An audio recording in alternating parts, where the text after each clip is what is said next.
allez-y. C'est parti. Ah. Ça y est, c'est bon. Alors, Boker Tov, et voilà. On voudrait encore de nouveau parler de cette fameux Beth Amikdash que tout le monde en parle. Et surtout, on va parler de Kodesh et Kodesh Kodashim. C'est-à-dire, je fais un tout petit rappel que Hakadosh Baruch Hu, de tout le monde entier, il a choisi Eretz Israël. D'Eretz Israël, il a choisi Yerushalayim. De Yerushalayim, il a choisi le Beth Amikdash, qui est tombé dans le parti de tribu de Binyamin. C'est pour ça qu'on dit, le Binyamin Amar, Yedid Hashem, Yishkol Abetach. Et Binyamin il a dit, Yedid Hashem, le bien aimé d'Hakadosh Baruch Hu, Yishkol Abetach, il va se reposer la Betach avec tranquillité. Alors ici, dans la photo, comme vous voyez de Beth Amikdash, c'est très intéressant parce qu'on a parlé hier, on a dit qu'il y avait 4 murs et les mesures qui Kabiachol comme protecteur. Mais ce n'est pas protecteur, puisque on sait très bien aussi dans le 8e Péret, le Rambam il dit que les Kohanim et les Lévim qui faisaient le garde, et il dit le Rambam Mepourage, ce n'était pas une garde pour garder comme on garde un coffre-fort, et c'était une garde, les Chavod de l'Itifaret, pour le Kavod, l'honneur d'Hachem, pour le gloire d'Hachem. Maintenant, donc ici, il faut savoir, Hashan, ça veut dire quoi? Olam, Shana et Nefesh. Ici, ça veut dire quoi? Et on est en train de parler Olam, dans le monde, et Shana, dans l'année, le temps, et Nefesh est la personne. Maintenant, ici, Kabiachol, ici, pourquoi on parle de ça? On est en train de parler, de dire combien il faisait le Kodesh, et le Kodesh et le Kodesh Kodashim. Alors, avant d'arriver au Kodesh, il y avait une Oulam, une hall en français, en bon français. Si vous regardez bien, ici, dans le hall, il y avait 11 amas. 11 amas, ça veut dire 11 coudées. 11 coudées. Et 11, c'est toujours une séphira, une sef après les 10 sphérotes. C'est-à-dire, on dit qu'il y avait, qu'on appelle ça, Mibne Banab Shel Haman Lamdu Torah Bibne Barak. Les petits-enfants de Haman, ils ont étudié la Torah à Bnei Barak. Ça veut dire quoi? Ça veut dire que, comme on voit, il y avait les Achadat Samanim Hayuba. Il y avait le 11 ensemble, qu'on faisait ça tous les matins pour le Ktoret. Et ça veut dire quoi? Ça veut dire, après qu'on fait ça, on arrive à Bina.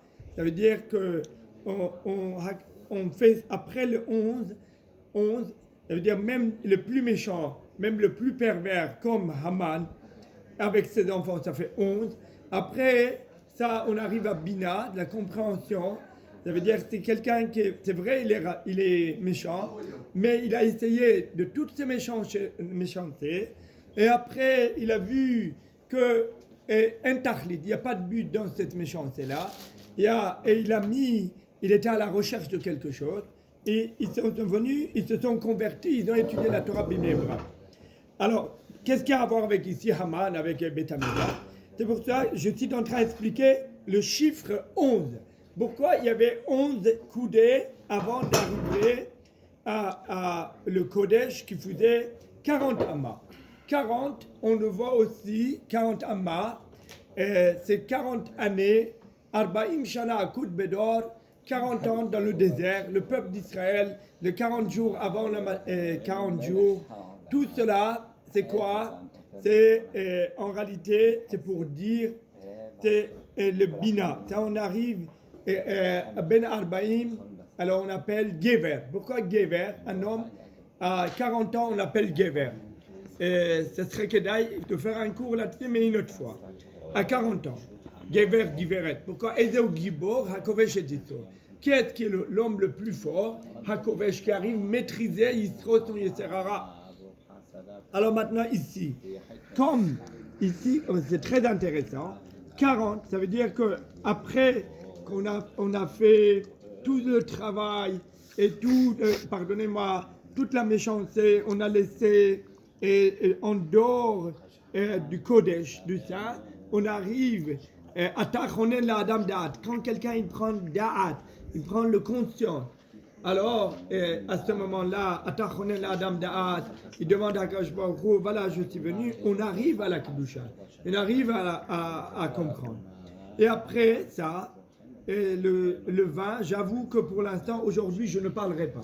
Mais hier, j'ai dit qu'on va parler des murs de Beth Amikdash. Des murs, c'est quoi? On a dit qu'il y avait 6, 5. Vous vous rappelez? 6, 5. 6 et 6, c'est 12. Et 5, ça 17. Fait combien? 17. 17, c'est Tov. C'est le règle de Tov. Tov, ça veut dire bien. Le chiffre, Vayar Elohim, qui Tov. Tov, c'est bien. Bien, ça veut dire quoi il est bien?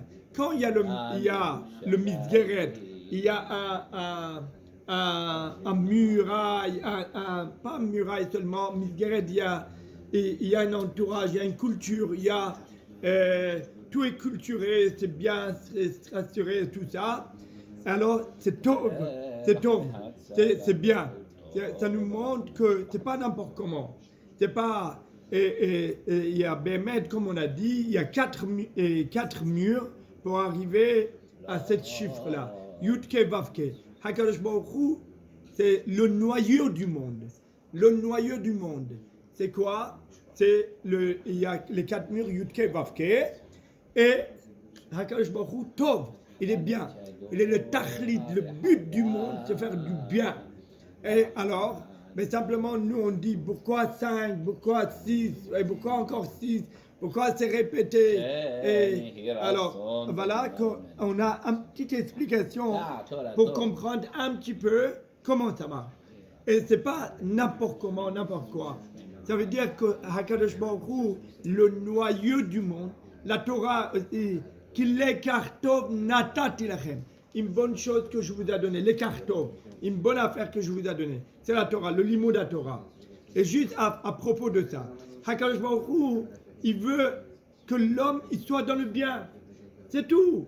La preuve qu'on ne peut pas faire une bracha, d'accord, sur le médicament.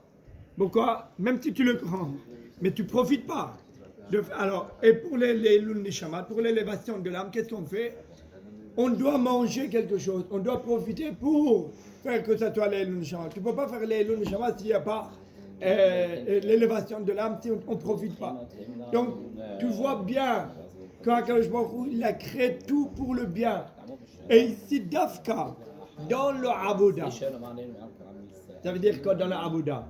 Dans le Beth Amikdash, que tous les jours, nous, dans notre Amida, après qu'on appelle ça Hatov Shimcha Ulchana El Hodot, ça on appelle Avoda, qu'on fait Birkat Kohanim. Pourquoi? Il dit le Barech et Amo Israël Behava, de bénir le peuple d'Israël Behava avec l'amour. D'accord? Alors, comment c'est? On le fait d'Afka là-bas, le Beth Amikdash, on faisait Birkat Kohanim tous les jours. Pourquoi? C'est le Mekor HaBracha. Parce que là-bas, c'est la source de bien.